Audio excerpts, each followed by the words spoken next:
It's funny, really, when I think about it. Despite being the game I've played the least, Metroid 2 is the game I've had the most experience with in this series. Between the original and its two remakes, I've experienced this game more times than I realized. And yes, I am aware of the controversy both remakes have, but we won't be talking about that. Maybe another day. I've barely heard anyone talk of this one growing up. Whether it was due to the game's quality or just how many of my friends growing up never knew of its existence, I always felt like I was alone when it came to experiencing Metroid 2. Perhaps that was due to the console it released on, the Game Boy. Most of my friends and I started out with the next iteration of the system, the Game Boy Color, and never really looked back at the games that were released before it. Well, other than Pokemon, this was one of the few Metroid games I grew up with, and one of my earliest experiences with the series. I recall playing the original a lot, but never getting very far. Similarly to the first Metroid, this would lead to me shelving the game for some time. That is, until 2017, when an official remake of the original was released on Nintendo's latest handheld, the Nintendo 3DS. I played the game again to help draw comparisons to the original and found myself liking it, but only a tad bit more than the original. It's been 4 years since I last played this game. Let's see if those feelings have changed.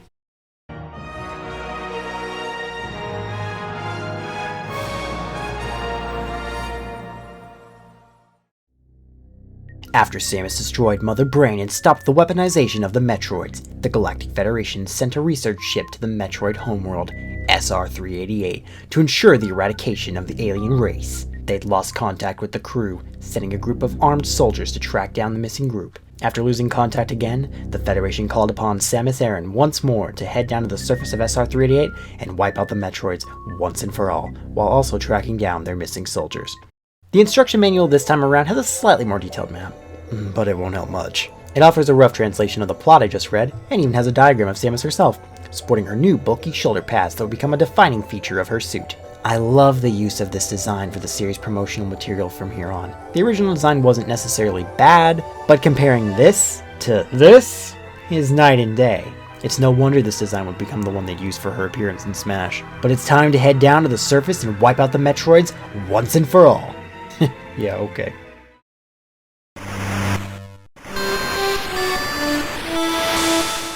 Thanks to an interview I got to read, it was said that the team responsible for this game also worked on the Game Boy Color, and actually had a color palette made for use of the console.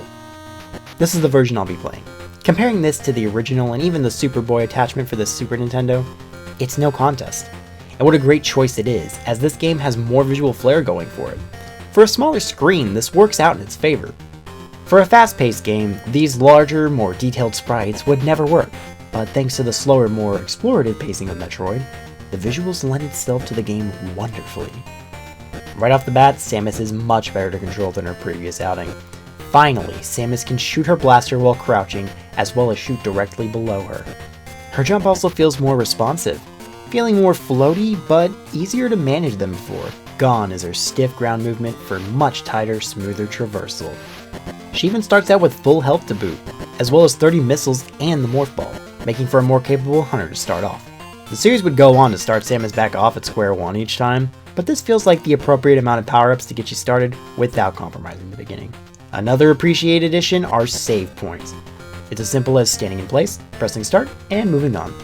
Anytime you die, you will respawn with however much health and ammunition you had, but it's a far superior system than the flawed password system and checkpoints of the original. Already, Metroid 2 is doing everything in its power to hook the player and keep them engaged in the experience. As the plot detailed, your mission is to wipe out the Metroids on the surface, indicated by the marker on the bottom right of your screen, always front and center. As you make your way down the caves, you'll discover... Ugh, that's not your everyday Metroid. The little buggers can evolve this time around, and this is its first form, the Alpha. They're not too challenging. All you have to do is pump it full of 5 missiles and it goes down. Upon defeating it, you'll come across another one of Metroid 2's new additions, Health and Missile Refill Stations. Thank you!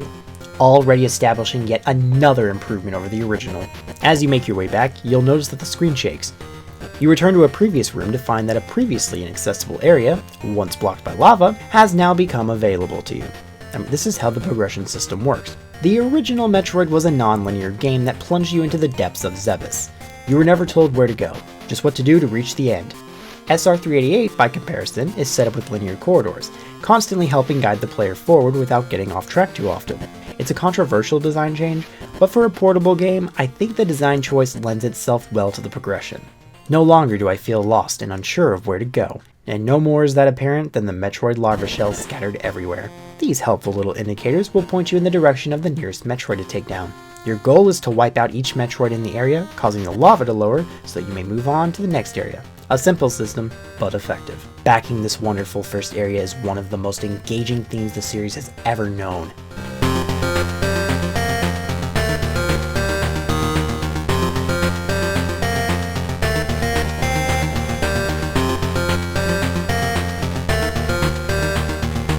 Star was a great tune, but this? It gets my blood pumping every time. You'll progress further into the next area, only to be taken out of your comfort zone as the music is replaced with bleeps and bloops. It stays like this for a while, but it's quickly replaced by the ear-grating Ruins theme.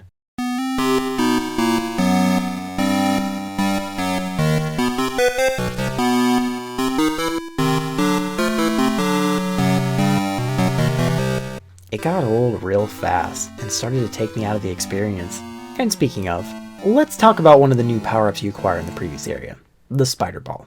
This is kind of Metroid 2's new big power-up. It allows Samus to cling onto walls and ceilings, scaling up and along them. It's a neat idea, but it's slow. You'll be spending a fair bit of time trudging along, combined with the ear-grating music, and it's a stark contrast to the opening area. Worst of all, its controls. It's hard to explain, but when you're on the ground, you have to tap down again while in ball form. This threw me off for a while, but I got used to it. What I didn't get used to was how scaling walls works. If you're holding right and Samus scales a wall, then the ceiling, you'll be holding right, but going left, unless you stop. In which case, you'll have to hold left. Again, something you can get used to, but jarring nonetheless. But if you're at a junction, sometimes she just gets stuck for a continued period. However, don't let these complaints deceive you. I very much enjoy this game more than the first, and no more is that apparent than its beginning. When I was playing the first game, within the first half an hour, I was getting frustrated. I wanted to stop, write my script, and call it a day. Metroid 2, by comparison, was a lot better at keeping my attention. Half an hour in, I was still enjoying myself and wanted to keep going. As I kept going, however, is when the game's shortcomings really started to reveal themselves. The task of going through these linear halls to take down Metroids is unfortunately the bulk of the game. The exploration is there, but it's more limited. In just one room, you can score 3 upgrades within seconds of each other. What I'm getting at is that this game can be repetitive. Now, the Metroids do evolve further in the game, the next being a Gamma, but these fights are still the same. You pump them full of missiles and move on. They're not much harder, and they do take more hits, but that's it. After this, you'll eventually find the returning Wave Beam and High Jump Boots, which will make platforming and combat a bit better. You also pick up the returning Varia suit in the previous area, which gives her the bulky shoulder pads I previously mentioned. It's funny to think that this was a design choice to help distinguish the suit on a black and white screen, but ultimately will become the iconic design we know and love. Back on track though. With these new abilities, Samus feels more capable, like she's getting stronger. This is an aspect of the series I would come to love more and more with each passing sequel. By the end of the game, you really feel like an unstoppable powerhouse, capable of taking on anything. There are 2 new beams added to the game. The Spazer Beam, a 3-way beam that takes on a wider range of enemies. The other new beam is the Plasma Beam, capable of tearing through enemies much easier. The final beam you'll encounter is the returning Ice Beam, which functions the same as before and is, once again, required for the end of the game.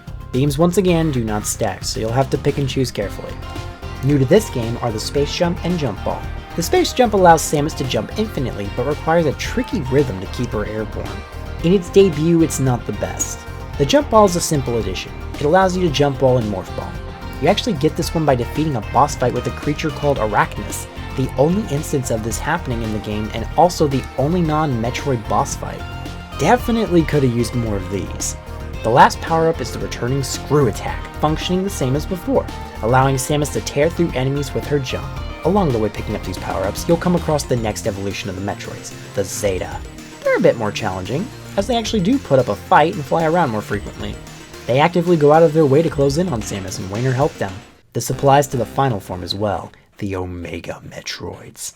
They're bigger and more aggressive than Zetas, but still don't pose much of a challenge. They do, however, dish out a lot more damage, and after a few fights with these, you'll have some close calls. After you've brought each of the Metroids down, your counter indicates that only one remains. As you make your way down a long tunnel, you're left with nothing but your thoughts. I reflected on my journey up to this point. Metroid II, for its time, was an ambitious game competing with the 16-bit era. This 8-bit game had so many strengths that it built off of its predecessor and continued to develop the series. The issue is that the game was barely talked about, because 3 years later, it was done even better. This is why the game deserved to be remade. It showed us the series' namesake's evolution, established many gameplay ideas that would follow through in sequels to come, and set up a plot point that would be followed up on in the sequel. It has clunky and repetitive bosses, rooms that blend together, barely any music. Yeah, it deserved it, and we got not one, but two because of it. But as you get further through the tunnels, you spot a lone egg. Passing by it causes the Metroid counter to climb up to 9! As you get further, you realize why you needed the ice beam. The original Metroids have returned and go down just like before. Upon defeat, you'll hear this gradual build-up in the music, with a familiar cry to when you pass the egg, and you're greeted by the Queen Metroid herself.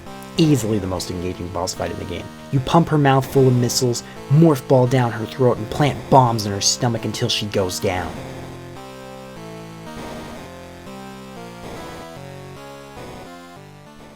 The counter goes down, silence falls, and you make your way to that egg you previously saw, only to be greeted by a baby Metroid.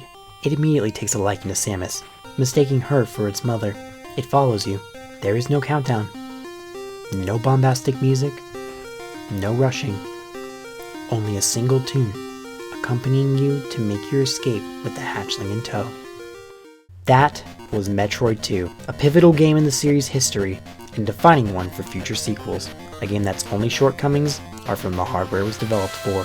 At the end of the day, I'd pick this game up before I ever considered playing the original again, though my preferred choices would be one of its two remakes. We're not here to talk about those. Maybe one day, we'll take a look at them both. Next week, we'll be taking a look at the fan favorite, Super Metroid. For just $1, you can view that episode right now. But until then, I'll see you all next time. Take care.